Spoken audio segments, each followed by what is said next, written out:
All right, hi everyone. Today I have a very special guest. It's my honor to welcome my brother Ali, visiting me from Greece, the founder and CEO of The List. Welcome, Ali. Thank you so much for having me. It's my pleasure to be in your podcast. Beautiful, beautiful. Very happy that you're here. Uh, the one reason that I wanted to talk to you several times, but unfortunately I was so busy with my PhD program and work. I want to talk about the list specifically, but also the challenges of being an entrepreneur and everything that falls under that, investors, marketing, is it a local or international business, and so on. I always want to pick your brain, as someone that partially witnessed your challenges, not fully. Sometimes I feel like you didn't want to provide us with majority of bad news because you didn't want to transfer negative energy or bad energy to your family members and friends who have the challenges that you are going through. But also for the audience, majority of young audience, because you are a very young entrepreneur. You are not at the age limit of the most of the entrepreneurs that are achieving their goals, and they have plenty dollar signs in their bank account. So I think it's very important, as you know, to get your mindset as someone that at a very young age you went through these challenges in a foreign country, establishing a company, trying to attract as a CEO different investors, and having that platform in a touristic country like Greece, that majority of businesses, they already established their customer base and so on. It's very fascinating to me, to the achievement that you have made throughout the pandemic, after pandemic, establishing your business, expanding it to different countries such as United Arab Emirates and now the United States. So I'm very happy and blessed that you are here today and we can talk about that. But before we get to that, the structure design of your software company, of getting to that business process, I want to talk about what made you to make decision to go to this industry. As I always, Because I think I'm crazy enough. That would be my honest answer. yeah, Because I believe all the entrepreneurs are crazy enough to enter this journey. I mean, you have to be crazy to take the pain, and because it's really not about money. You see, before I found the list, yeah, I wanted to do the list to become a multi-millionaire or even a billionaire. correct, That was my only point, correct, right? So then I was listening to all these entrepreneurs, that, yeah, I did this, it wasn't about money, or I did that e-commerce, it wasn't about money, or the social media, etc., etc. And to me, I was like, bullshit, they're lying, everybody are after money, it's about the money, and so on. But when you start working on your startup, on your idea, and going into this path, after some time, not really long time, I mean after a short period, you really realize that it's not about money. It's about your legacy that you want to leave behind. Because to make money, there are lots of ways, lots of easy ways to make money and to have a beautiful life. So why someone should go through hell, and at the end you don't even know if you're gonna make that money that you're expecting or not, or even if you're going to be successful or not. So that's why I believe all the entrepreneurs out there, they are super crazy, because you need to be crazy. You need to be crazy in mind to go through a journey that is always, basically it's kind of like you're always in war. War, stress, fights, competition, enemies, haters, you name it. And it's always like that. That's the crazy thing about this journey. Early days, you are like, hey, I'm on my own, bootstrapping, no funding, and then you're craving for the day so you can, financially you can afford to hire a couple of, employees and, to add into your team. So then you can expand, and there are other people that they can do the job for you. But really quickly you realize, as much as the company is growing, your problem just grow with it. It's not like, hey, last year we didn't have money, this year we have money and we have investors, and last year we were like 2 3 people, now we are like 20 25, in total. So no, the problems, they just keep growing with them. I mean, seriously, I can't imagine what, like, all these great amazing entrepreneurs like Elon or Mark Zuckerberg or Jeff Bezos, and there's so many else. um I have no idea what these guys are going through right now. These guys were like working their ass off all their life when they were young, the most beautiful age of their time. They didn't party, they didn't have fun, they were just work. And now people, they see them as billionaire, but the reality is, it's most of that is valuation, and it's not actually cash money in your bank account. Now I'm not saying Elon, Jeff, and Mark, they don't have money in bank account, don't get me wrong. All I'm saying, it's, still just working 24/7 non-stop at the age of 50, 60, 70. So that's why I say to so many people, entrepreneurship is not for everyone. So don't get fooled by the influencers on social media. I'm not talking about the influencers, selling makeup or things like that. I'm talking about the tech influencers. So that everybody, they're just trying to encourage people to quit your job. 9 to 5 is bad. You have to quit. Build something for yourself. Build your company. Don't listen to them. Yes, building something is amazing, is great, the freedom and all that, but not so many people, they want to go through hell. They want to go through stress from the moment they open their eyes until the moment they close their eyes.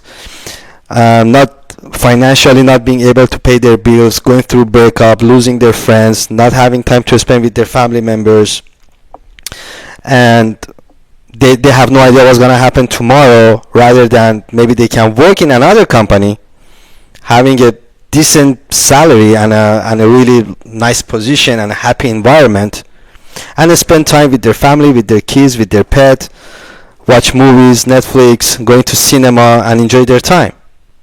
So entrepreneurship is fun for those that are really crazy and they like it.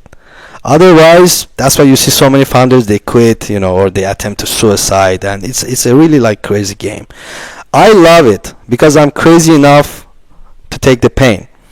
And before I started working on the list, those that they know me, they know I had a really great life. I was doing my college in Budapest, in Hungary, and then I got transferred to Athens, Greece, because I always wanted to live in Mediterranean. And to be honest, I was between Spain and Greece. So when I was in Budapest, two of my best friends, one, the name was Pandelis, he was from Greece, and the other one, Carlos, was from Spain. So we were hanging out like morning till night, we were sleeping together, living together and all that. So it was fascinating, like, I really love history and the cultures and all that. So it was fascinating, these three cultures, the Persian culture, Spanish and Greek, how similar they are. I mean, I never felt hanging out with two foreigners. I always felt that I'm hanging out with my cousins. So it was the time that, and I love to travel, I love to experience the world, because I believe, and it's true, that life is really short, and you have to take enjoy all the moments and take the maximum out of it. So I was traveling a lot, and I went to Spain, I went to Greece, And I always, since I was a child, I mean, everybody they had American dream. I had Mediterranean dream, right? So I wanted to live in the Mediterranean country. I really loved it, and I had so many dreams about it. And I never ever wanted to live in United States. I mean, you know it very well. You've been living in the U.S. I think now for the past what 20, 25, 30 years, something like that. And same as my mom and our mom and uh, my beautiful nephews and our family. So I never had that American dream, and I never got it until I found the list, and I started traveling a lot to US for work, and then I was like, wow, United States is paradise for doing business. There is no comparison between United States and the rest of the world, especially the European countries, especially the Mediterranean countries, and a country like Greece. You might go to Greece. By the way, I live in Greece for the past 15 years. I speak the language. It's my home, and all my friends are Greeks, and my girlfriend is Greek. So Greece is like a home to me, and part of me, like I feel like a Greek, right? By the way, my surname is Kavoussi, and if you Google Kavoussi village in Crete Island, you're gonna be amazed. So there's this village in Crete Island that the name of the village is Kavoussi's village, and I went there, and it's fascinating. Like, it's kind of like the minion towns. It's funny. So everybody in that village, their surname is Kavoussi, and when you drive through the village, you see like Kavoussi butcher shop, Kavoussi like flower shop, Kavoussi's spa resort, Kavoussi's pharmacy, Kavoussi's hospital, Kavoussi's. So it's fascinating. So I was like, there should be some kind of, I don't know, Persians in the back in the days, in the ancient time, they traveled from Persia to Greece, or Greeks they went to Persia, something like that. So it's a really like fascinating story. And then there is an olive tree in that village which is like 4,000 years old. They call it Kavoussi's olive tree. So it's fascinating. Now, you guys going to Greece? Yes, during summer is paradise, is beautiful, the islands, the mountains, the food, the vibe, all that. But doing business in Greece, especially startup in Greece, it's a hell. Now, it's not just about Greece, it's about the European countries. I mean, I'm not the only person who's saying that. You can talk also to the other founders, or just listening to different podcasts, and you can see that all the founders that they did amazing companies, and some of them they became unicorn, even in Germany, or the Western European countries. They all, like, there is no comparison between Europe and United States in regards to fundings, supports, building a company, and how fast you can grow in US. By the way, you do something in US, next day you wake up, it's booming, it's global. You go all around the world. But you started from any other country, you have to go door to door, try to expand in different cities, different towns, different countries, and then it would be really hard to expand to the United States, because the market in here is really saturated, and the competition is really high. And that's why I'm really happy and I'm really proud that we achieved to enter to the US market, starting from Florida, Miami, and at the moment we are working with over, if I'm not mistaken, 65 high-end restaurants in Miami. That there's so many other apps, or so many other startups and companies with lots of funding and money, and they couldn't enter United States, and or they entered and they failed, or they didn't let them to enter the US market. And we, as a considering a small startup, still bootstrapping and all that, so we achieved to enter the market, and I'm really proud of that. So yeah. I think one advantage that United States has, it's always a step ahead as far as technology. But I think especially in the current day and age, when you talk about technology,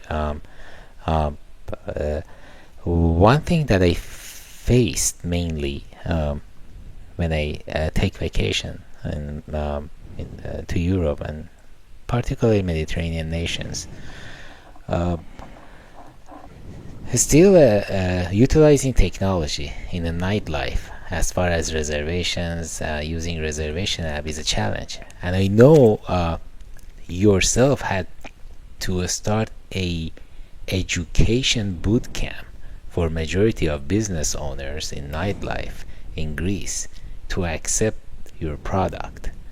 Uh, Particularly last summer when I was visiting Italy, I made all my reservations in advance, right? But when I went to the restaurants, somehow, particularly, they wouldn't care that I had a reservation through app. So I had to get that. So I think that's one of the. Can you particularly dissect the challenge of introducing advanced technology, Yeah, such as reservation to the business owners? yeah. Oh, that's another challenge, and I mean, good point. Yeah, I mean that's a big challenge. So one of the thing, I mean, look, countries you just mentioned like Italy, right? So countries like Italy, Greece, Turkey, and Portugal, Spain. In general, I mean, we're talking about the Mediterranean countries, right? So there are, I mean, the culture and the kind of like traditional countries. So I mean, comparing them to the United States, everything works in here. Everything, like, you need an app in here, right? And by the way, now we are also, I mean, we are in the AI era and all that. But I mean, think about it. In US, in Florida, even when you want to park your car, you need to download an app, right? Or just do it through the guest mode. Doesn't matter. But you pay your parking through the app. So you do everything through the app, your laundry, everything. Now, to compare that with Europe, and especially the Mediterranean countries and the cultural countries, the like Greece or Italy, they don't welcome technology that much, especially for technologies like our platform, like B2B2C platform for online reservations or CRM management system. Yeah, it was really hard to educate the market because those countries, I mean, Athens is really small, okay? The European countries are small in general and the populations are not that big. So in a country like Greece, like Athens, Mykonos, Thessaloniki, Paros, Santorini, they are small countries, small cities, and everybody know each other. So there are different metrics in here. First thing first, you go talk to the business side, to the restaurant or nightclub. First thing they're like, no, why should I use your system? And I'm already paying tax. There's so many payments involved in between. Now I don't want to add something new on top of it. Like, hey, here's the list, and we beside the tax and the insurance and the payment and the supplier and all that, oh, we have to pay the list commission too. So the first thing, it was like to make them understand that this is good for you because it's gonna boost your revenue with the features we have, with all this technology that we have in the backend, and how you can filterize your clientele, your no shows, boost your revenue, minimum spend. We were the first platform in Greece to introduce the minimum spend policy for the venues to avoid the low spenders, and the card payment and the cancellation refund policies to avoid the no shows. And now I'm really happy that I see like it's really common now all over Greece. I mean, the businesses, they all work with most of them, they work with a minimum spend, or they require a deposit or a card payment. If you compare it to back in the days, like few years ago, imagine for Christmas parties or New Year's Eve, like the nightclubs in Greece, or the bouzoukias. Bouzoukias are those, for those people that they don't know, are the live shows. So they are like, there's a stage singer, they serve food, this, Greek music, really really fun places. They used to ask their clients, I mean, imagine you are going to Greece, right, as an American, or it doesn't matter, even you are Greek or whatever. So You're calling that Buzurka or that nightclub to book a table. Now, the only time that they used to ask for a deposit or a down payment, it was for Christmas and New Year's. That's it. So they would have tell you, you have to like, hey, you want that table? Okay, the cost is 1,000 euros, but we need 200 euros deposit. But you have to come to my nightclub, let's say tomorrow, or to my restaurant, to my Buzurkia at 2 p.m. There is no show or something. You just have to come to make the deposit. It was no online way. So that was a disaster. Just imagine like 30 million tourists like during summer coming to Greece. Or it's kind of like a headache. Somebody lives in the northern suburb of Athens. Why should they drive like 2 hours, go to downtown of Athens just to leave a deposit so they can secure their table for, for the New Year's Eve? Or you had to do it through bank transfer and then send them the screenshot of your transfer and send them back.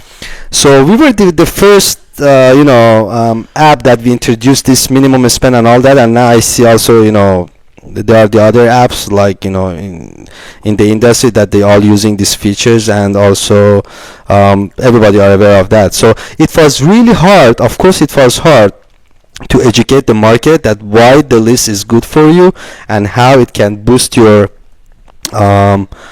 revenue and minimize your losses and no shows. And then it wasn't like, hey, we achieved to educate the B2B side and now we are good to go. Then we had the B2C problem. Then we had the user problem, because the users, they were like, why should I book from your app? It's really a small place, right? You've been in Athens, like it's really small. It's like what, 4 or 5 million population in total. So of course there are lots of restaurants, nightclubs and all that. So, and then from the B2C side, the people, they were like, why should I book through the app? They had it like a low thing, not like a classy thing. Hey, I'm not gonna go to a restaurant and say book through this app, or I'm not gonna go through the club. And it's not about the list or open table or Resi or you name it, or Seven Rooms, whatever. It's not about none of those. It's the culture of people living in those countries that, hey, I'm going to that place, I'm just gonna call the manager. I have the manager number in my phone. Or friend of mine works at the door, or the DJ is my friend, or friend of mine is the barman, or I know one of the owners. So they want this human connection. So why should I use the app? But now 80% of our reservations are Greeks, so they are the locals that they use our app and they like our services. And we are pretty established now in Greece, and we are also in United Arab Emirates, in Dubai, Abu Dhabi, working with over 600 merchants. I'm really proud. Like we have day one, you would ask me, I could never imagine this would happen. Like we have like Michelin star restaurants in our app. We have the biggest hospitality groups. We're in partnership with them. And entering United States, it was a big challenge and a big achievement for us. Because to be honest, I was like, the market is super saturated in US.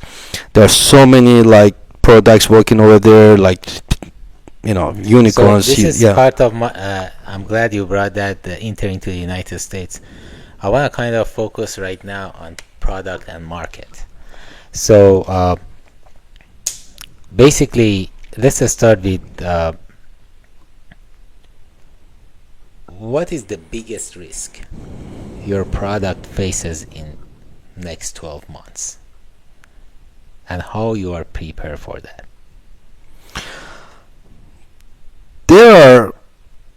Before I answer to that question, I would just want to say something else.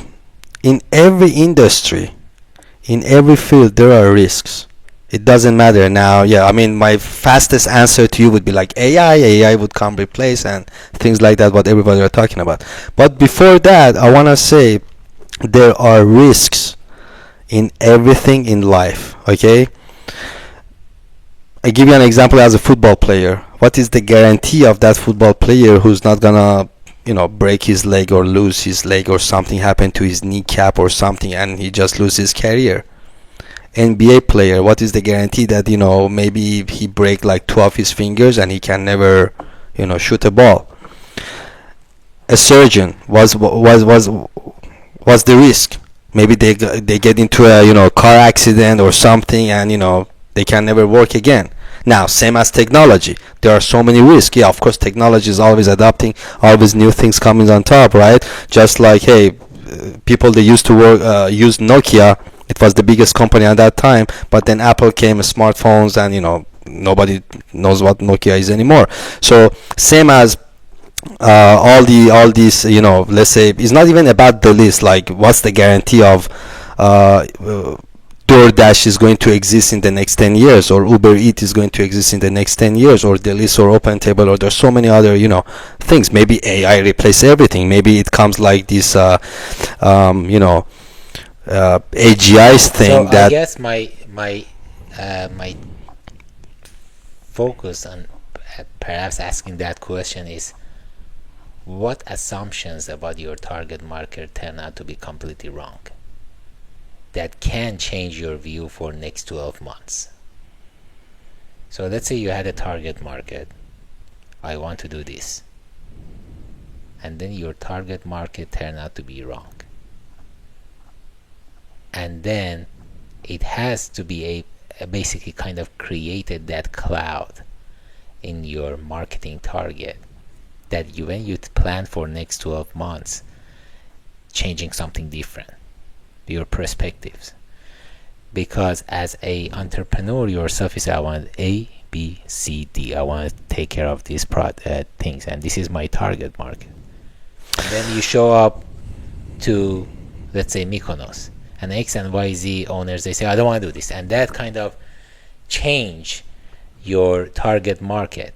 So now, as a marketing strategy, as a CEO, when you sit down with your team, kind of these assumptions about the target market turn out to be completely wrong. So the risk that your product is facing now is also can be a risk that your product is facing within the next 6 or 12 months. So what decision-making process you are going through with your team, and as a leader yourself, we're going to get to the leadership talk in a little bit, that you are going to face these risks. What I'm going to do now that I learn these steps in this market. Look, I know it was a really challenging question. no, that was a really good question. Yeah. I liked it. That was a really good question.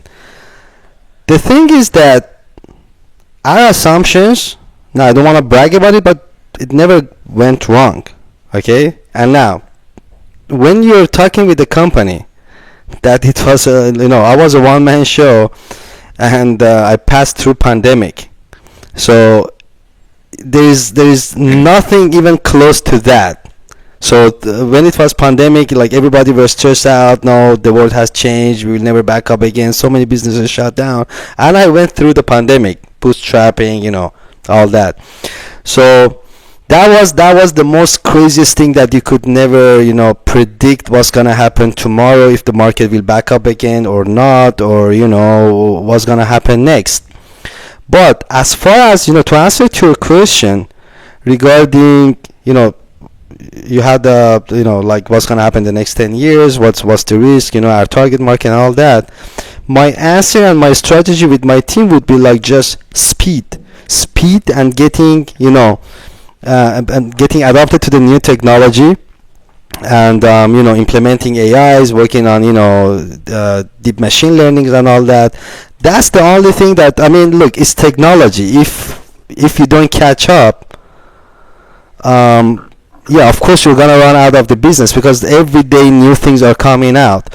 So the risk for our business in the next 10 years, yeah, it would be like that the AGI or something would come out, and with the bottom of a click or a voice, you would do everything from shopping to e-commerce to table bookings, you name it. But that means so many business would run out of the so many things would run out of the business. And it's not just about the list, like also open table would run out of the business, Resi would run out of the business, maybe DoorDash would run out of the business. Maybe the new drones will come and just to do the delivery for you, so all these drivers would run out of the business, and they would all these giant companies would lose revenue, etc., etc. But it's not always about what the big companies, the giant corporations are doing, because when you look at some of the great entrepreneurs' journeys,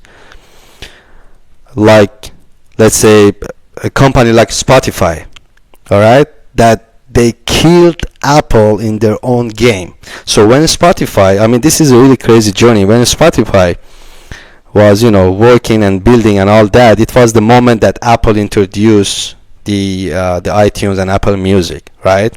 So you compare Apple, multi-trillion-dollar company with the best resources and backups and engineers around the world, with a small startup in Scandinavians, and you are like, Spotify, I mean, would have no chance, right? But they did what they did. They made an amazing product, and they killed Apple. I mean, by kill, I don't mean they kill, because obviously the Apple Music and the podcast and all that, they are working and they are doing really good. But if you see the market share, Spotify is number one. Now, Spotify, again, compare startup in a small country in Scandinavians compared to a Silicon Valley, tech giant. So, and there's so many crazy stories in here too. Like one of them is that when every time Spotify were publishing a new version on the App Store, Apple on purpose were delaying their updates so they can get ahead of them. Like they're just delaying, their apps were full of bugs and they were just publishing new. So imagine, just put yourself for a moment into the shoe of the Spotify founder.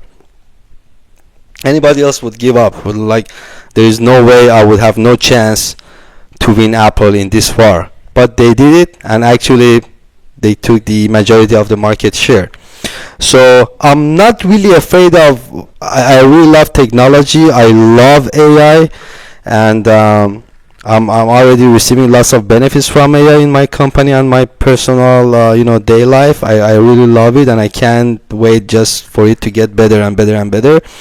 And I'm not at all worried of what's going to happen in the future. Oh my god, if AI will replace us, or how about if companies like Google or Apple or Amazon, they start entering our industry. And by the way, like, Google has already started entering our industry by reserve with Google, so I'm not really worried at all, because the market, it's so big, it's so huge, that there are rooms for everybody, and the market really appreciate the hard workers and those that they really sweat and work their ass off for something great to help make people life easier. And the market and the people and the society will appreciate those person. So I have seen that. I have seen, like, there's so many, even after us, there's so many new apps coming. Like, even in Greece, in the Greek market, there's so many new apps that my team members or my friends are like, hey, these guys, they copied you, or that guys, they copied you. And they're expecting me to get mad or to make fun of them. Oh yeah, these motherfuckers, they copied us or something. But they see my reaction, I'm like, they actually did a really nice product. Wow. So after some time, you're like, I mean, there are people, there are founders that they work their ass off. And trust me, when you work hard, the market, the universe, the God, whatever you want to name it, or you believe, they will appreciate you and they will give it back to you. But if you are a lazy person and you're just expecting that, hey, I did this and now the government owes me, the bank has to give me loan, but they didn't give me loans, or the investors, they don't understand, and the VCs are dumb, and you're just having expectations from everyone and everything, you will never grow in that respect. So I'm glad that you kind of uh, brought the conversation to the personal and psychological aspect of running a business and being in the leadership, uh, which is very important. I personally, in every uh, move I make in my personal and my professional life, I pay close attention to the psychological aspect of that. Uh, my kind of to drag the conversation that way, how do you personally stay grounded while carrying the weight of the company? Hmm. I know that, you know, the challenges for establishing your company, as you mentioned at the beginning of this podcast, getting licenses and things like that, it was a hassle. I remember that. It's not like United States, it's ABC, you're done. You get the license of your company, you're good to go. And then your product was getting to the market, and boom, here's pandemic. And then there was uncertainty in the pandemic, especially with the EU having very tough laws. And then markets open up, and then now you have to lift up. You gotta bring the new team, hire a new team. You gotta attract investors. You have to have money. You have to have cash flow, and so on. How do you personally stay grounded? Carrying the weight of your company. It's just, the simple answer to that would be, you just, if you love what you do. That's my only answer. If I mean, look, as I said before, entrepreneurship is really hard. It's really, really, really hard. I don't suggest it to many people. Of course, when I talk to my friends, or I always try to, like, hey, you gotta do something for yourself, and you can build this, you can do that. As an entrepreneur, you always want to make the other people to become entrepreneur. Okay, you never seen an entrepreneur to tell you, hey, go get a job in that company. So it's your nature, right? It's kind of like, have you seen a guy who's drinking or smoking weed or something? He always try to make the other people to drink too, or just to give them, like, hey, here, come, smoke this, it's good for you, you're gonna laugh or get high or whatever. So that's bad influence, right? But entrepreneurship, yeah, it's good influence. You always try to make people to do something for their own sake, for their future, for their family, to build something, legacy, and all that. But it's not for everybody. That's why you see so many people, they quit. The only way, look, I'm telling you, if you are doing something for money, there are so many other ways to make money, lots of money, and have an amazing, beautiful life, freedom, enjoy, vacation, shopping, buying, stuff like that. Entrepreneurship is just like a game. You see, let me give you an example. Let's say you buy a new game for one of your kids, like a PlayStation game or something, right? Without asking them. So you just log into your PlayStation account and you just see this new thing, whatever, shooting game or sport game, and you give it to them. But you see, they're not gonna spend lots of time on it. They're gonna play around with it, and I don't like it, I'm waiting for the new GTA or something.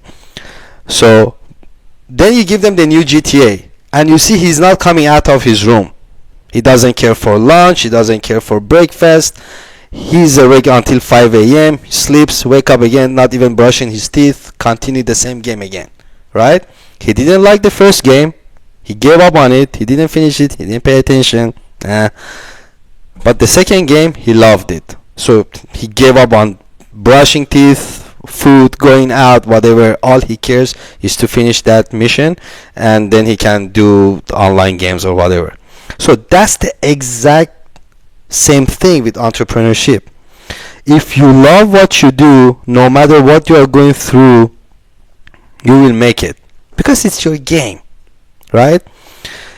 But it's kind of like a relation. I mean, if you're in a relation and your partner is sick or something, you're not gonna give up on them. You're gonna do whatever. You're gonna sell your car, you're gonna sell your house, you're gonna do whatever to help them to get better, or always be next to them. But if you don't care about your partner, with the first thing you're gonna leave them. The moment that you find something like more attractive or somebody more attractive, you're gonna go there. So that's, yeah, entrepreneurship is really hard.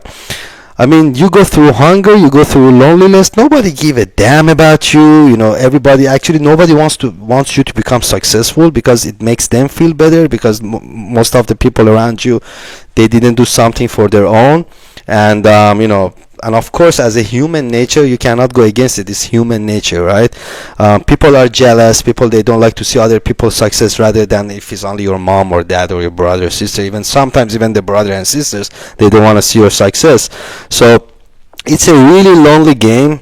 It's a really hard game.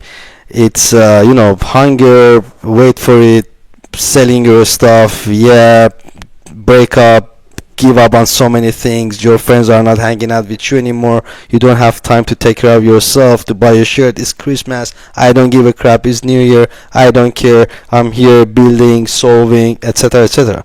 But to me, it's my game. That's how I went through it. I really enjoy what I'm doing, and I'm really not doing it for money. I'm just doing it for because I really love it. I mean, look, I give you an example. The other night, you see, having options is really good. Okay? What do I mean by having options? So, as a person, I have the options to work in any other company, just send out my CV, go for interviews, and I'm sure I'm gonna find something in Europe, in US, whatever. I'm gonna find something good. Maybe a nice company with a good salary in Dubai. I'm gonna find something. So that's one of my options.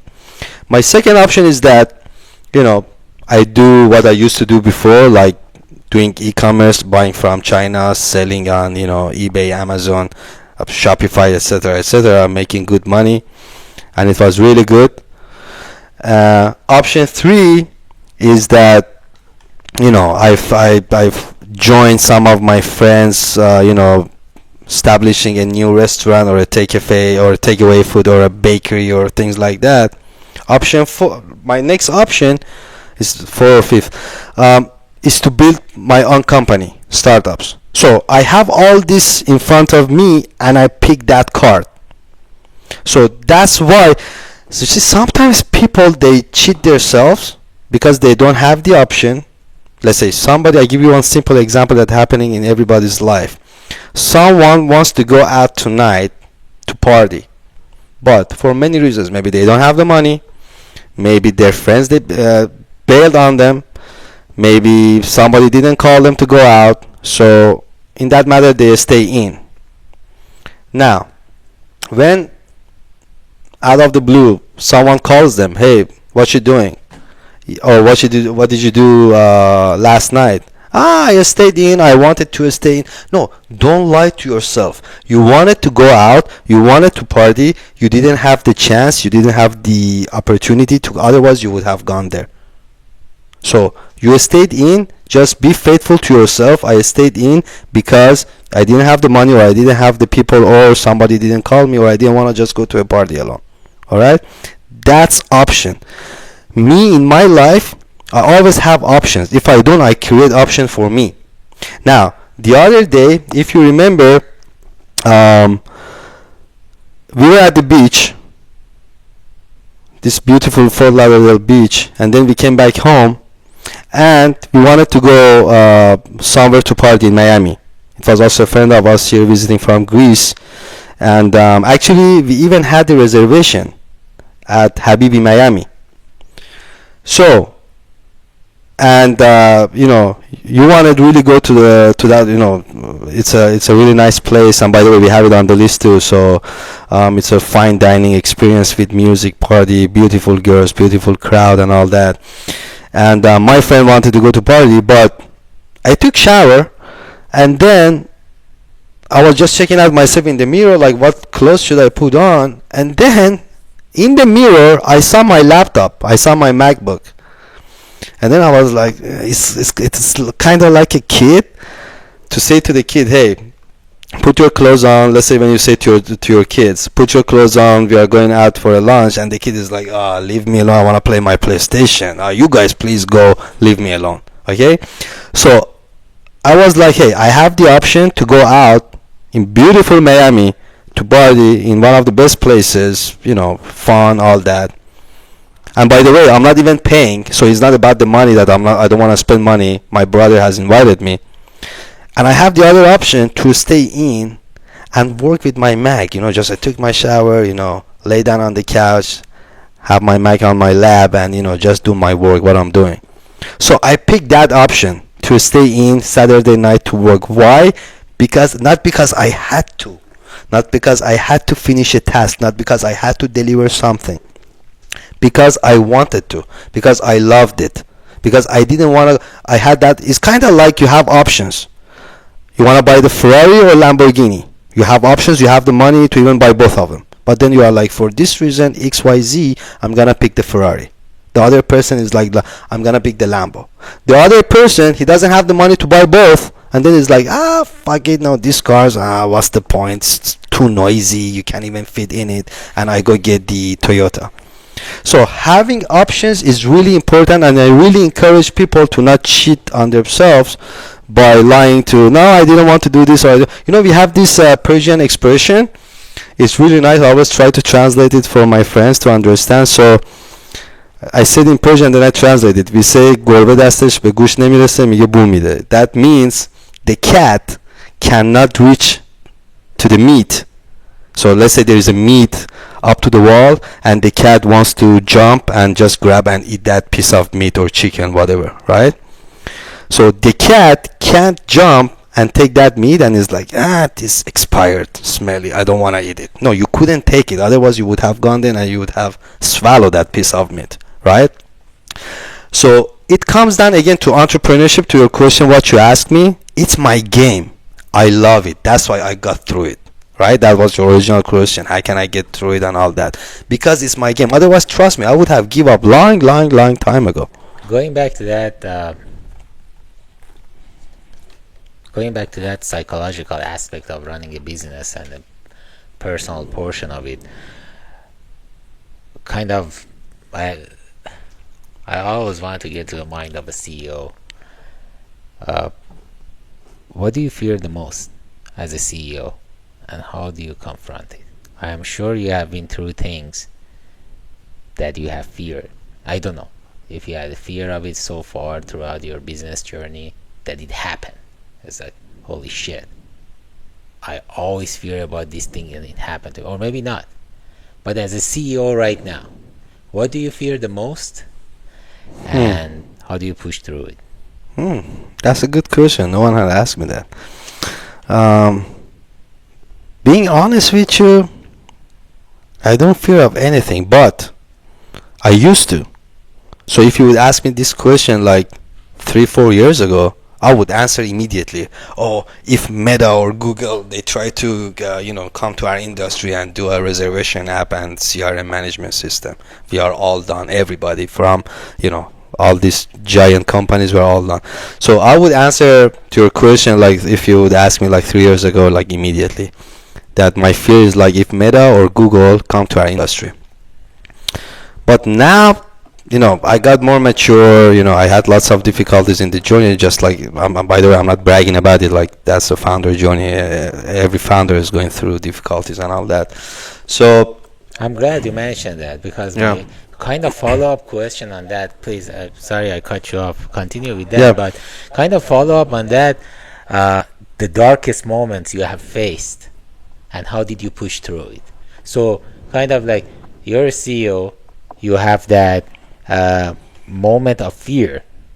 How do you push through that?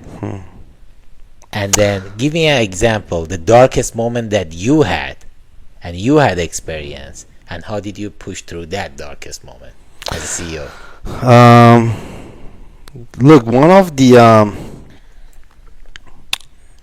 how I pushed through that, anytime that I was tired, anytime that I was thinking, I never, to be honest, I don't even want to say that word, I never thought to give up or something, but anytime I was like, do I really want to continue this? I can quit today and just do something else and make money and enjoy life, right? So always my mom was coming to my mind because to me she's the greatest person on the planet and the best mom out there.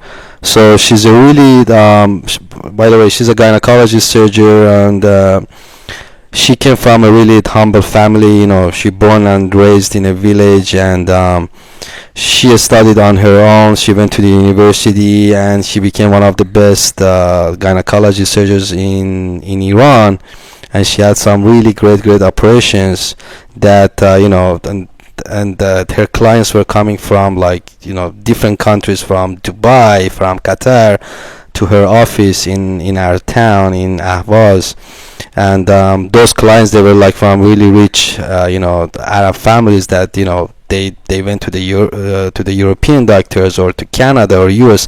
They couldn't get their problems solved, and they heard about my mom, and they came, and they left healthy. So my mom went through so many things, and despite the difficulties that she has, and all the family issues that they went through, that she went through. So I mean, every time something happens to me that I'm like, oh, this is hard, the moment that my mom comes to my mind, I'm like, get serious, man. This is nothing compare, my issue to compare it to my mom's issue when she was studying, becoming a doctor, and then through her marriage with her children, and you name it. There's so many things. I mean, I can write books about my mom's life, and I'm pretty sure that book will be bestseller. So to be honest, I there is no comparison with my issues compared to my mom's issues. I mean, the problems, difficulties, life, financial, whatever you want to name it. So she's the one that always gave me the courage, and at the end I was like, if this thing will not become successful, how can I look into my mom's eyes? I mean, would she be, and I know she doesn't give a crap whoever I am, if I'm rich, if I'm not, if the list is successful, if not, doesn't matter if I'm a junkie or not. She loves me, to the moon and back. I know about that, and she doesn't even care. It's not like hey, go get a job and get money or something. She supports me, and she doesn't care about it. She just want me, to be happy. That's it. So every time that I was like, difficulties and etc etc, I was like, my mom was coming to my mind, and out of the sudden I was getting this power inside me, to get up on my knees again and start working again. Because again, comparing to what she went through, I mean, you can't even compare it, like my situation with what my mom went through. So I mean, I'm way more comfortable. I mean, living in this era in 2025, technology and all that. My mom didn't have none of those, right? She used to study with the light of the candle and stuff like that. So yeah, that's how I So went through my problems. Yeah. so this kind of take us to that leadership moment. So much emphasizing on the psychological aspect of the CEO running a business. In the leadership part of it, I'm sure you have made some very hard decisions. What's the hardest decision you have made that affected your team, and would you do it the same way again? Yeah. The hardest decision for me is always firing someone. That's really hard. Really. It's really hard. I mean, it's really sad. It's hard. Doesn't matter if the person is an asshole or not. I mean, it's hard because firing is a big loss for the company. So the thing is, it's okay. It's about hiring and firing. Hiring is like guessing. You don't know who you hire. Doesn't matter. I never took reference because I don't believe in it. I never look at their degrees or which school or university they attend. I have my different metrics. But when you hire, you guess if that person is the right person or not. You're 50-50, etc. But when you fire, you know. Now, when you fire someone is a big loss for the company because you spend certain amount of time and energy and resources for headhunting, finding the talent, interviews, etc., etc. And interviews are not easy. You interview like hundreds of people or maybe 20, 50. It depends what department. Let's say when we were gathering our devs for our tech department, we interviewed over 900 devs on LinkedIn, on Upwork, and so many different channels. So you spend all that time, energy, and at the end something doesn't, something turns out not the way that you were expecting, and you have to fire that person, or maybe they have HR issues and all that. So it's a big loss, and no matter if the person is an asshole or there is any other reason, anytime I fire I really get sad. It's really hard. And in general, the second thing I would say, I don't like to say no. Like in general, in company, like if somebody asking for something, day off, holidays, tools, I can't recall the time. Even if I know it's wrong, I can't recall the time that I have said no. And because I really like to give it to the people, like they want a day off, I don't want to disappoint them. I know, they were talking to their families, to their girlfriends, arranging, hey, you want to go to this vacation? Okay, let me go back to the company, ask if I can get day off. So I really don't want to disappoint that person, but I know I can tell them, no, I'm not gonna give you the day off, so you have to, we have like a crazy week ahead. But yeah. Do you think that's the hardest, or finding an investor for the startup? Finding investor, in my opinion, I think these two are very hard. The first one falls under personality and psychological aspect, because for some people firing might be easy. I think, for example, for President Trump, firing is easy, so you fire. He's been doing that for many years. That's his signature move. I think for a sympathetic person, firing can be hard. But I know the struggle majority of startups have, finding an investor, finding funding, for their company. So if you focus on that subject matter, how hard it is to find an investor? And what the strategy? How do you approach it, someone? Yeah. To sell your opinion, idea for the investor? Because I interviewed with one of your investors. Yeah. And I asked him this direct question about the challenges that he had as a person. I want to use my money to invest in this company. So I want to know your perspective as a CEO. I'm sure you have knocked many doors. I'm sure you had thousands of meetings. I'm sure you have been rejected. Yeah, of course. I'm sure you have been laughed at, and now those people, they say, holy shit, man, I should have listened to him, Yeah. So what's that, how does it look like? I never been in your shoes to ask someone, hey, this is my product, invest on it. Yeah. Look, I could say yes or no. Yes and no. It's hard and it's not. From one hand, yeah, it's hard because first thing first, you are going to people or angel investors or maybe VCs, you're asking money. So not everybody, they like to, when somebody approach them to ask them like, hey, give me money. And of course you have lots of rejections. People, they don't believe in you, or maybe they smartly bullying you, and you name it. But from the other hand, when you think about it, there's so much money in the world. And then you as a founder, as a CEO, you might be struggling by raising 100K for your startup, which is a good idea. You have the proof of product, and maybe when you have found your product market fit. But then you hear, you are struggling to raise 100K. But then you hear, someone in US, he raised like $4 million just on the idea stage. They don't even have the product ready. They don't even have the beta. They don't even have a team. It's just the idea stage, and they raised $4 million on it, right? So that's what I'm saying. It's easy and it's not. But of course, the rejections, and but to me, I don't know if it's my personality or not. There are people that when they hear rejections, they get cold, they get down, they want to give up. But me, when I get rejection, it, man, you have no idea. It gives me such a power.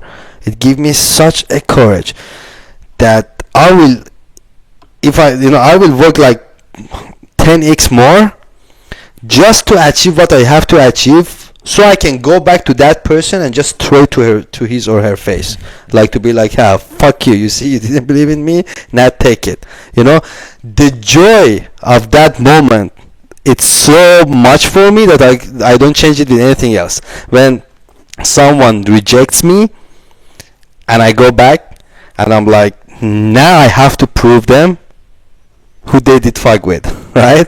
So it gives me such a power. I mean, if it wasn't because of the rejections, maybe we wouldn't even be at this stage right now. Maybe we would never even enter US market.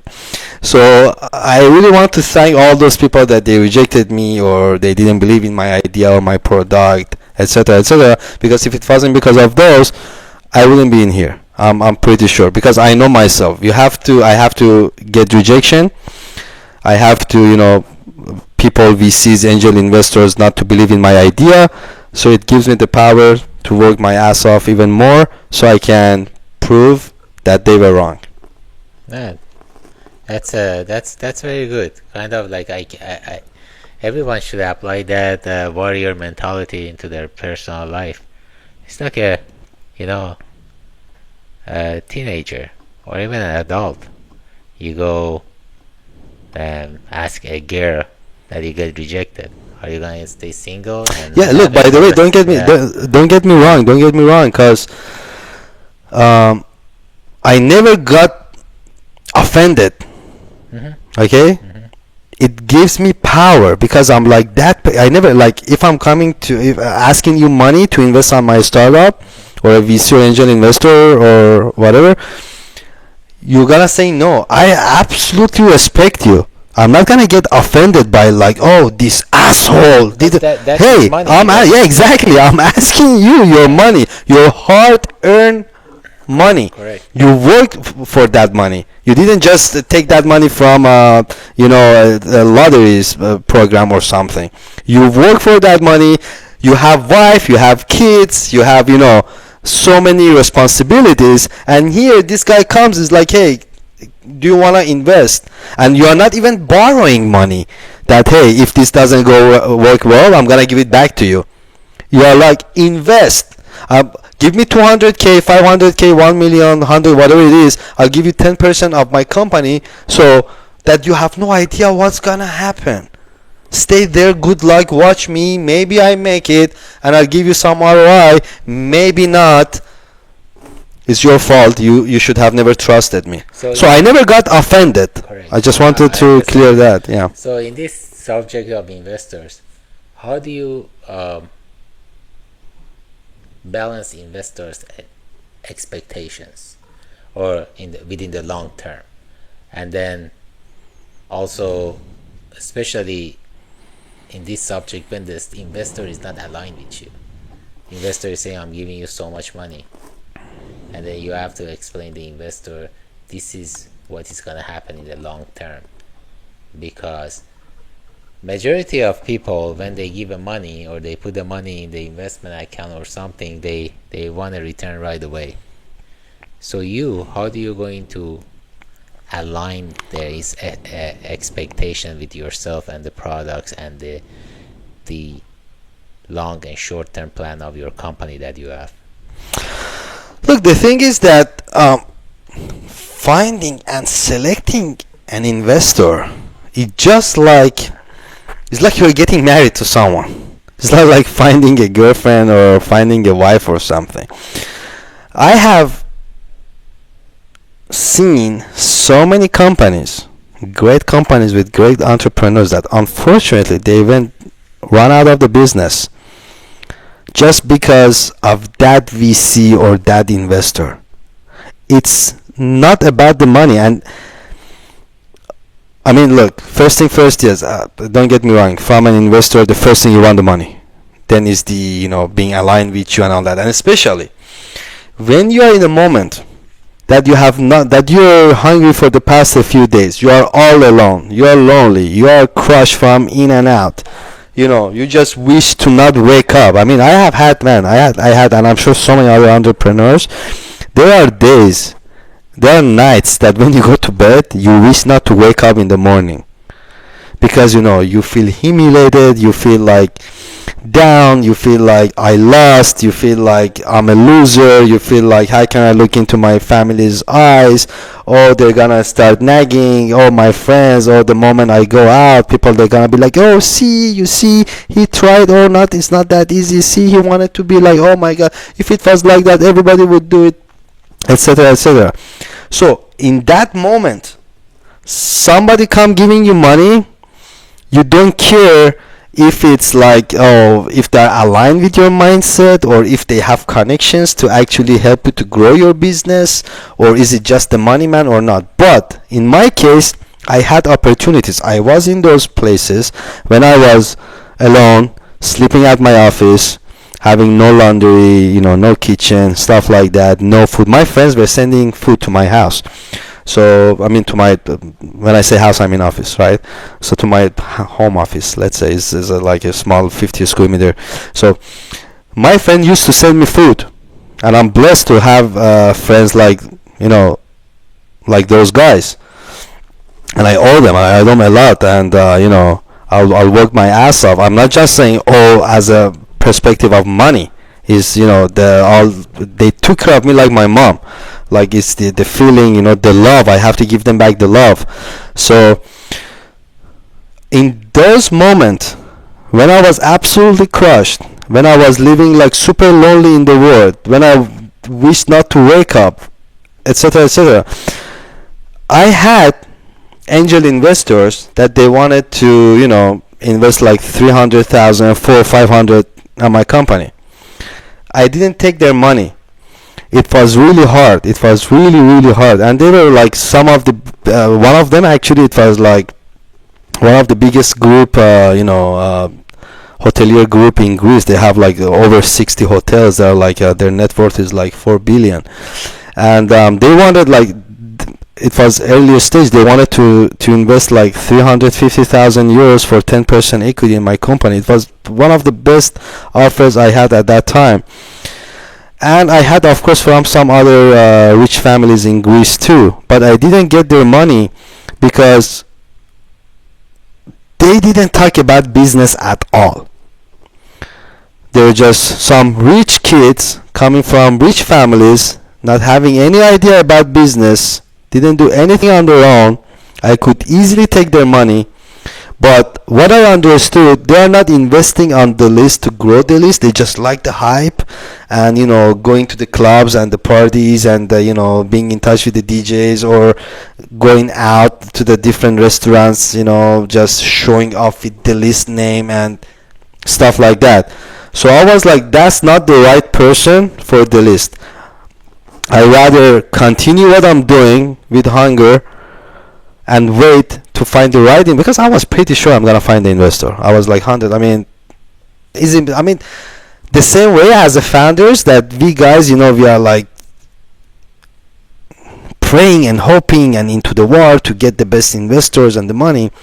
When you sit from the other side, from the investor point of view, those guys are also into the war to get the best company because it's their job. They are investors, right? They just drop money and they're like, maybe the Uncle Warner policy, like, hey, invest on 10 startups, 8 gonna lose, but the 2 that they're gonna rise, they're gonna give you a really great ROI. So I was sure I'm gonna find the investor. And I was like, the investor that I'm going to find, I don't want him just to be the money man. I want him to help me with expansions, with growth, and with any kind of resources that he can put on the table. And now that I'm looking back, I'm really happy that I took that decision because, who knew, maybe if I would have got the money from those guys that they just wanted to party. They were just from rich families and they just wanted to party with the name of the list. Maybe those guys would be also the reason for the list not to thrive.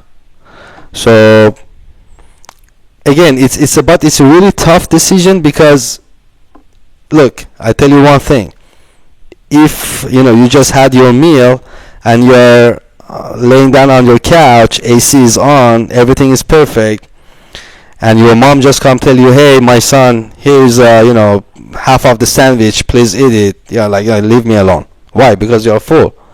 But if you're hungry for the past 2 nights, working your ass off and just coming home, bro, you will bite the door, I don't know, the couch, whatever, you will eat everything. So my point is that it's really tough to say no to money when you're basically zero, your bank accounts are zero, and you're going through so many like psychological issues, financial issues, and all that. Rather than when you have lots of money in your bank, of course it's easier to play with the investors and telling them no, and raise the valuation and stuff like that.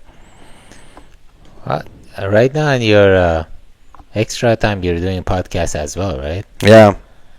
What platforms are your podcasts available on?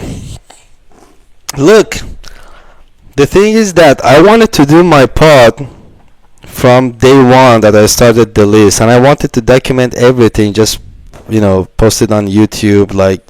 But I'm really sad I didn't do it. I just didn't have the time, because imagine being one-man show, building the list in the hospitality industry. By the way, hospitality industry, it's not that educated yet, okay? Despite the love that I have for the industry and I have entered the industry, it's not like, let me give you an example. It's not like tech industry. Let's say we are using for task management for our devs, we are using Jira, just like many other companies, right? Or for communication we use Slack, or we use Asana for the support tasks. So the moment that something goes wrong, I mean, there is a bug maybe in Jira, or Slack call is not working, you name it, it doesn't hurt us. Okay, we understand, we get it, we open a ticket, we help them to even debug it and all that. But when it comes down to the hospitality industry, the restaurant managers, the reservations team, the nightclubs, the beach bars, they don't give a crap about your product. They don't understand. They just want the things to work perfectly. No lagging, no bugs, no errors. They don't want to see anything like that. So, and they really don't understand. I mean, and of course it's a really like crazy business, like running restaurants, nightclubs, beach bars, all that is really tough business. Is on the go business, people sitting, coming, going, leaving, paying, and all that. And by the way, I have seen so many people that they are like, they see all these beautiful restaurants in the market and they are making lots of money and they are profitable and they are creating good revenue. And the normal people that they go to dine there, they're all jealous. Oh, I should make a restaurant too. Oh, I should do that too. Oh, I should this too. And the moment that they start, putting their safety into opening up a business, you see after a really short amount of time, they run out of the business and they shut down that restaurant and lose their money and all that. Because people, they see on the front end, they don't see in the back end what's going on. How hard it is to run a business, to build a restaurant, a brand, food, all that. Chef, you don't know what things you're dealing with, your supplier, etc. Just what's gonna happen if one day your chef is not showing up in your restaurant? How you gonna, serve all those guests? So it's, I mean, with regard that with regards of your question, people, they always see the front end, they never see the back end.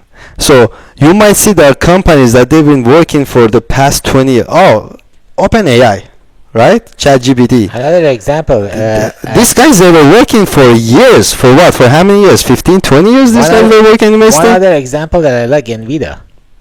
NVIDIA. Yeah, the NVIDIA. That Yeah. example is amazing. Yeah, of course. Yeah, NVIDIA, these guys were around since we were little kid, yeah. right? They were working on their things. And now, suddenly the people, they are like, oh, overnight success. Oh, yeah, Sam Altman, how did you do it? Overnight success. Yo, I know Sam Altman from the time that he was in Y Combinator, and he was, nobody knew him. I was, following up Y Combinator, watching their presentations, and attending their online summits and all that. And now suddenly they call the guy, oh, he did the overnight success, or ChatGPT. No, my friend, ChatGPT, they were working on it for the OpenAI. They were working on it for the past years, like, if I'm not mistaken, 15 years, if I'm not mistaken. So, yeah, I mean, in general, like, running a business is really hard, and it's not for everybody. Not everybody want to be a soccer player. Not everybody want to be a football player, the basketball player. Some people, they enjoy to buy the ticket, go to the stadium and watch the game while having their beer and their popcorn. And not everybody should be a founder. Not everybody should build a business. It's not for everybody. I don't suggest it to people. Like, don't get fooled by the tech influencers on social media that you're just swiping surfing on Instagram, and you just see some of the biggest influencers in the market. Yeah, quit your job, build this, don't do 9 to 5, etc., etc. I'm not telling you what to do. Regarding what you asked about my podcast, I'm not in my podcast. So as I said, I wanted to do this documentation from day one, just post everything online, but I really didn't have time. Being one-man show is really hard. And now, even though I don't have time, but I was like, guys, God, I gotta do it. So a few years have passed, and I'm just recording with my laptop wherever I am, and no edit, no like light or crazy microphone or something. And I really try to transfer my humble experience with those people that they want to join the industry or do something else. Whatever I have learned, maybe for so many people it sounds as stupid, but maybe some people, they hear to my pod and they find something, valuable, and that they can implement into their life or to their business. Now, nevertheless, in my pod or in general in life, I never say to somebody what to do. And I will tell you, never hear someone who's telling you what to do. What I'm saying, I'm just transferring my experience to you. Anything other than that is your decision. I always say to the people, imagine just take some time when you're alone, think, put your mind together. Maybe you want to take a decision, right? Maybe you want to buy a new house. Maybe you want to buy a new car. Maybe you want to go, I don't know, maybe you want to break up with your girlfriend because you like another person. So you talk to me, I give you my opinion. You go talk to your other friend, he gives you your opinion. Your mom, she gives you her opinion and all that. At the end, take some time off.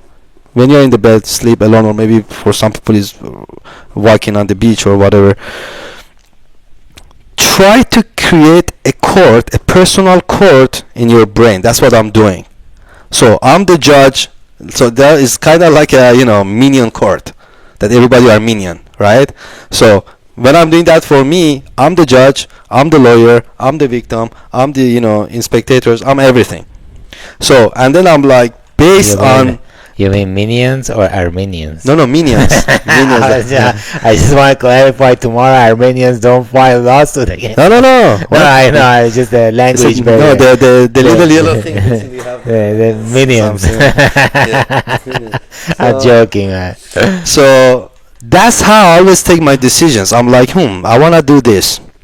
My friend told me not to do it. My lawyer told me to do it. My accountant, my team, my employee, my partner. And at the end, I come up with my own assumptions and I take my decision. Why? Because I want to be in charge. And in case something goes wrong, I'm not blaming anybody. I blame myself. I did it, I fucked it up, I fucked up, okay, I blame myself. Rather than, oh, I did it because of you. You made me to do it. Poor people in mind, weak people, you see, they always blame other people. They never take responsibility for their actions, for their decisions, rather than just blame other people. Okay, what you gonna earn by blaming other people? Seriously, think about it. What you gonna earn? Are you going back to the time and not to do that mistake? No, you just destroy yourself. Now, in my part, I never say to somebody what to do. I'm not telling you, hey, that's the right way for hiring process, or that's the right way when you wanna build a company or a tech or finance or. No, I'm like, this is how I did it, and then it worked out for me or not, or that was the mistake. So I give you, now you can listen to so many other pod. It's beautiful. We are living 2025. We got the University of YouTube for free. We got all these amazing mentors that give us their knowledge for free, and then go investigate on your own. Invest some time. You heard to Ali Kavoussi, you heard to Reza, you heard to Alex Hormozy, you heard Gary Vee, you heard Leila Hormozy, you heard whatever guys you are following, Neil Patel, Eric Su. Alright, good. Now you can come up with your decision what you want to do. So at the end, you're not going to blame anybody. Perfect, man. I really appreciate your insights as far as that psychological aspect of running a business and leadership and the hardship that anyone can face, especially using your own examples. I know you're gonna be here longer and working on your projects in Miami and perhaps visiting New York and other places. I would like to invite you to podcast again and talk about other aspects of the business, such as cash flow, the more in depth as far as getting away from that leadership and psychological aspect of the business and get to the part of the finance and how running a business and putting a team together. Sure. I will. How can the audience can find you on the Spotify and the YouTube? Yep. On Spotify, you can just search for Ali Kavoussi. The name of my show is The Ali Kavoussi Experience. And YouTube, it's the name of my channel is Day One Founders, Solo Founders. And then on my social media on Instagram, the same Al_Kavoussi, my LinkedIn Ali Kavoussi, my X Twitter, and the other channels. Yeah, basically it's Ali Kavoussi. They can search. The most important thing, the List app.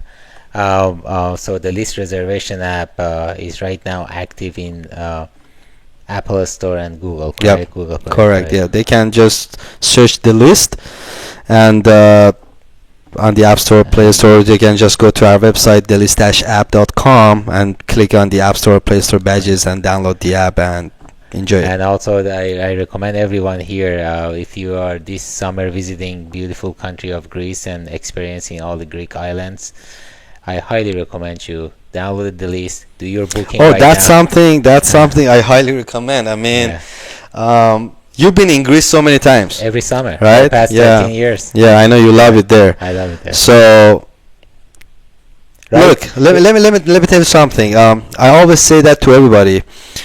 Greece is a really beautiful country. It's really fun, but you need to have local friends. Now, let me define that.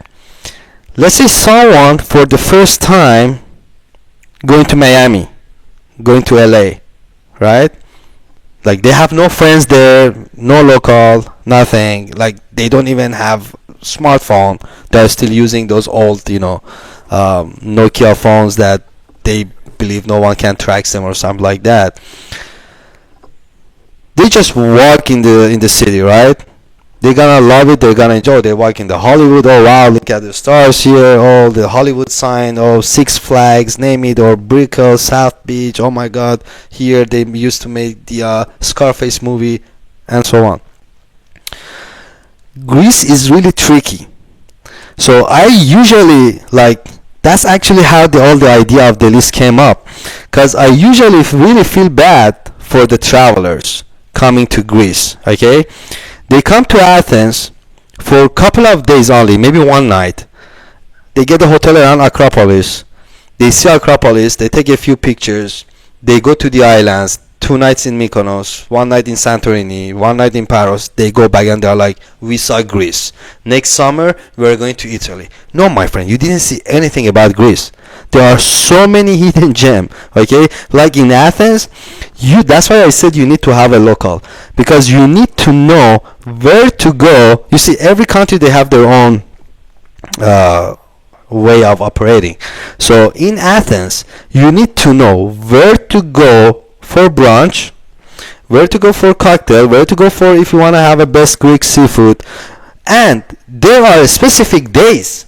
Now maybe it's Tuesday night, and you ask me, here I'm in Athens, where shall I go? I'm gonna tell you, oh, you want to party? Go to that place.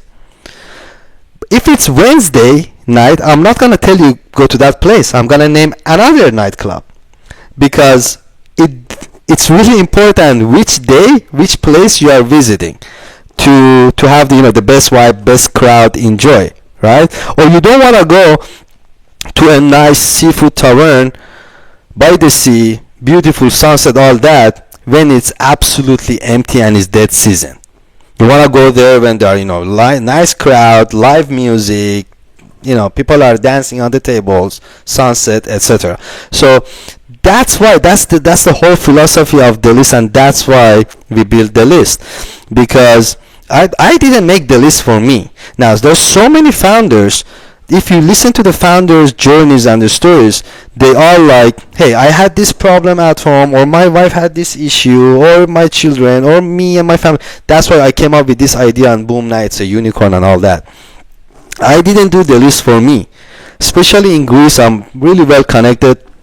Most of my friends are like restaurant owners, club owners, managers, DJs, PRs, mets, bartenders, hosts. So I saw the travelers, the pains they are going through. They have certain issues. They don't know about budgeting. They don't know which places to visit, and they cannot budget their travel. The only thing they do, let's say someone wants to go from America to Greece this summer. Alright, what do they do first? They look at the air tickets. Boom, they got their air tickets. Next, they need a hotel or Airbnb. They go to booking.com or Airbnb. They get their accommodation. But that's it. Alright, I got my airline ticket. I'm going to Athens. I got a 1 night hotel in Athens. I got my boat ticket. I'm going to Mykonos. I got my villa in Mykonos too. Now basically I don't know how much money I need to spend in Mykonos to have fun. I'm there 5 days, maybe with kids, maybe with friends.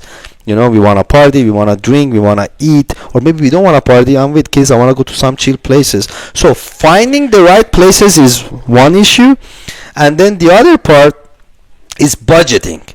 Now with the list, the good thing is that someone visiting Greece this summer, they can budget their whole trip. They can see compare different venues, compare their minimum spend, compare their menus, compare their prices.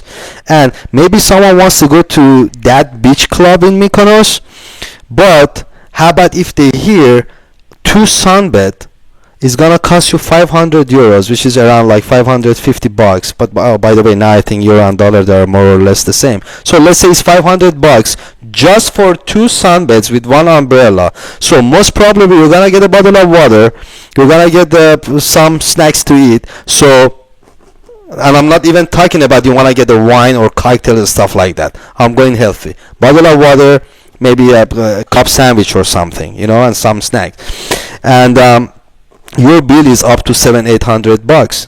Maybe you don't want to spend that much money for a simple swim, right? So like that, you're gonna see, hey, I don't want to pay like 700-800 bucks just to go for a swim. But in that matter, they go to the list, they see different places, they can compare. Hey, instead of that, I can get the cabana in the other part of the island in this beautiful beach club for 200, and they give me also a complimentary fruit salad and drinks and stuff like that. So they can really budget their. That's what also I see our users, they like. they can budget their whole vacation. All right, I got my hotel, I got my airline ticket, I got my boat, I got my rent a car. Now I booked my restaurants, nightclubs, beach bars, sunbeds, everything on the list, and I know the prices in advance, and I have prepaid. So now I'm peace of mind. I'm not worried if my credit card is not gonna work or if it get rejected. Or how about if I go somewhere? How about if they go somewhere for a lunch or for a dinner, and and the prices are so crazy that they have to order two small appetizers and then go to McDonald's or something like that, right? So the list, besides like giving you the feeling like a local, and to finding all these hidden gems, and enjoy your vacation, one of the other benefits is that it's really help you to budget your day and night out as a local or as a traveler. Perfect, man. Thank Yeah. you very much for detailed explanation. Oh, by the way, there's so many details about the list that if I start talking about it, I'm not gonna end, and we'll be here Definitely. for the next No, 3-4 no, hours. we're gonna do it in the next And podcast. I never stop. No, No, definitely. that's me. When I'm talking about the list, my friends are like, "Oh, please shut up," just No, shut up. that's what you want to know. If you want to know about the project, you want to know from the founder Yeah. what exactly going on. When I was in the army, when you wanted to go on a mission, you want to hear that from the mission commander. You do not want to hear that from someone that doesn't know anything about mission brief. So exactly, By the way, let me add. You brought up the army. yeah. Let me add something in here. Um, um, when you joined the army, you knew where you're going, right? You knew you were going to the war. It was at the time of war. Yeah. Yeah, you knew you were going. Oh, by the way, you joined the army. It was like the what is it? It was the Afghanistan Yeah, war. I mean, it was you shortly. didn't join the army in the peace No, time. it was shortly after 9/11.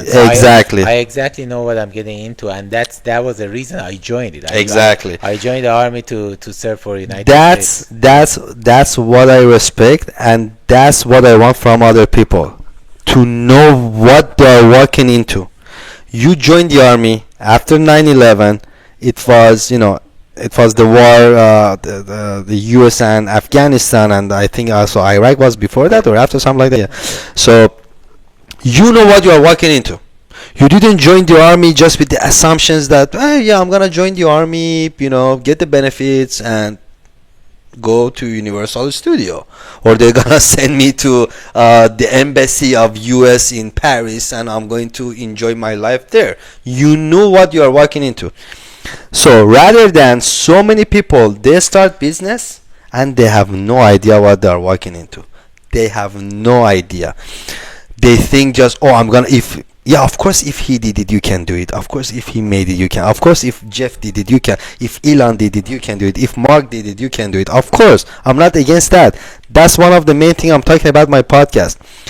I'm showing you the both sides, okay? And then you have to choose. All I'm trying to do is to open your eyes to what you are walking into, because people, they don't know what they are walking into. They just see, if he did it, I can do it. They listen to some mentors online. Quit your job 9 to 5. If Spotify did it, you can do it. If Jeff Bezos did it, you can do it, right? And then they destroy those families, those mentors online that they are encouraging people to quit their job. There should be some kind of regulation or something on them, because they are destroying families. They are causing breakups, divorce, sadness, loneliness, suicide, stuff like that. That's what I'm trying to say to the people. Yes, building something, it's amazing. Go for it. But if you are the man for it, if you can do it. Otherwise, maybe you do not want to go to the war. Maybe you do not want to wake up every day and cry. Maybe you do not want to sleep every night with hunger. Maybe you do not want to lose your girlfriend. Maybe you do not want to lose your friends. Maybe you want to spend time with your pet, with your family, with your kids. Watch Netflix, movie, enjoy the basic, things of life. Because life is short. We born here, we die here. People, they don't realize that. Now, maybe I'm here in the middle. Maybe someone else is here and they have like 10 more years to go. So, if you would show the reality of how hard it is to build a company to someone, most of the people, they wouldn't even enter it day one. Trust me. Most of the people, they wouldn't even but the problem is they don't know it. They got fooled by the influencers online. They enter, and at the end they end up killing themselves, suicide, break up, losing their friends, wishing that they would never do it, losing their wives, their kids, you name it, having psychological issues, they don't want to see anybody, etc., etc., etc. Don't get fooled by those influencers online. Maybe starting a company is not for you. Maybe you are better at your 9 to 5 job. Maybe you are happy. Maybe you have a good salary. Maybe you are enjoying. Maybe that's good. And you have time to spend with your family, and your weekends you're not gonna work 15 hours. You're gonna take care of yourself, water your flowers, go out doing shopping, eat something. You come back home at 5 6 p.m. You chill. You're not gonna, because when you're an entrepreneur, you have no break, you have no stop, you have no pause. It's always through war. It's always constantly when you're at war, right? So you were in Afghanistan, so you had your camp and all that, right? Mm-hmm. So you guys waking up in the morning. Now I don't know how you guys were doing it, but let's say waking up in the morning, going to your teams, your leaders, checking your guns, bullets, whatever, going to the Humvees and drive, going to the war, coming back. You were not shooting each other in your camp. Now you came back to your safety, right? You did the war, you came back. Now okay, talking, maybe drinking, maybe crying, maybe whatever, taking shower, going to the bed for the day after. Entrepreneurship is not like that. Entrepreneurship is going to the war, coming back to the war. Doesn't matter. You are going to your office, you are going to the war, you are going back home, you are coming back to the war. You never have rest. It's good for the employees. I've always told that to my employees. I'm like, every time I'm going to the office, I see them, I'm like, I'm jealous to you guys. Like, yeah, I swear to God. I'm like, look at you guys here, AC on, enjoying with your laptops, having your musics, listening, getting your salary. After 5, nobody even bothers you. Weekend, you have your day offs. Perfect. Me as a founder CEO, I'm getting fucked in here. I have no time to sleep. I have no time to breathe. I have no time to attend a friend's birthday or something. My friends, they got married. I didn't have time. I didn't have the money to buy the ticket to attend their wedding, because one of them got married. Oh, by the way, Carlos, the guy that I talked about when we were at the college in Budapest, he got married in Valencia, so I couldn't even attend to his wedding. No time to even spend time on an online call, a WhatsApp call or something with my brother or with my mom or with my nephews. No time to grab an ice cream with no time to having a girlfriend. No time for this, no time for that. Non-stop. And to be honest, being CEO is the shittiest role on the planet, because you are the filter of all kind of craps that happening in the company. Every bad thing comes to you as a CEO. Can you imagine what kind of hard personality you should have to not break? Because when things goes wrong in the company, they will come to you for help, for solution. When things are good, nobody will come to you. Your employees will not come to you. They will get the credit for themselves. You were working on something, now you send them to close the deal. Oh, you don't even understand. You see the restaurant is live on the app. Oh, somebody took the credit. Someone did that. But when things goes wrong, when there is a problem in a partnership with a third party, there is a lawsuit or something, they come to you. So as a CEO, you are the last person that everybody just shit on him. So everybody just come to your office. The moment somebody comes to your office, they know they want to take a crap on you. That's the CEO job. It's not like, he's the CEO. That's why I'm like, oh God, I can't imagine what guys like Elon, Mark, Jeff, what these guys are going through. Don't look at them with these crazy ass yachts and stuff like that. These guys that are getting fucked 24/7, 11 and a half months during the year. Now you guys see them, oh, he's getting married in Venice and he booked whole Venice and the boats and the taxi. Bro, this guy, he's getting destroyed, screwed every second by the government, by his own team, enemies inside, enemies outside, you name it. There are people in his own team, in his own company, that they want to bring him down to take his place. You have no idea.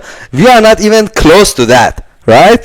And then people are like, oh, look at his yacht, and there's another yacht just to carry his personal belongings, right? So being a CEO is a really bad job, because you just have to deal with issues, problems, stress.